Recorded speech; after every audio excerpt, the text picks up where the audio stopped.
રાધનપુર તાલુકાના કોણસેલા ગામ ખાતે ચારણા માતાજીના મંદિર ખાતે આદિવાસી ભીલ સમાજના ચોથા સમૂહ મહોત્સવ યોજાયો। આ પ્રસંગે રાધનપુર વિધાનસભાના ધારાસભ્ય લવિંગજી સોલંકી અને અતિત ગુલાબગીરી બાપુ અને ગોવિંદપુરી બાપુ, લાખણેશ્વર મહાદેવ મંદિર, સિનાળ અને અન્ય મહાનુભાવોની ઉપસ્થિતિમાં પાટણ જિલ્લાના રાધનપુર તાલુકાના કોણસેલા ગામ ખાતે તારીખ 24/5/2025ના રોજ ચોથા સમૂહ લગ્ન મહોત્સવ આદિવાસી ભીલ સમાજના સમૂહ લગ્ન યોજાયેલ, જેમાં 11 યુગલોએ પ્રભુતામાં પગલાં પાડ્યા। આ પ્રસંગે સફળતાપૂર્વક આયોજન કરનાર પ્રવીણભાઈ, નાથાભાઈ અને તેમના પરિવાર, આ લગ્નમાં સહયોગ આપનાર તમામ ભાઈઓને ભીલ સમાજ ખૂબ ખૂબ આભાર વ્યક્ત કર્યો હતો।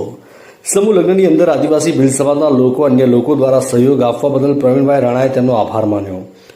તમામ 11 યુગલોનું જીવન ધન્ય અને અમૂલ્ય બને તેવી શુભેચ્છા પાઠવી આ પ્રસંગે સમાજના અગ્રણીઓ દ્વારા ઉપસ્થિત રહી આશીર્વાદ આપ્યા હતા।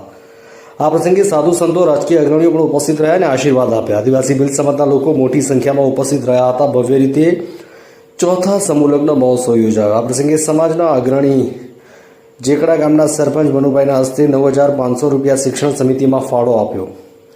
પ્રવીણભાઈ રાણાને સમાજના શિક્ષણ કાર્ય માટે આ પ્રસંગે લક્ષણ શ્રી ગોહિલ પણ ઉપસ્થિત રહ્યા હતા।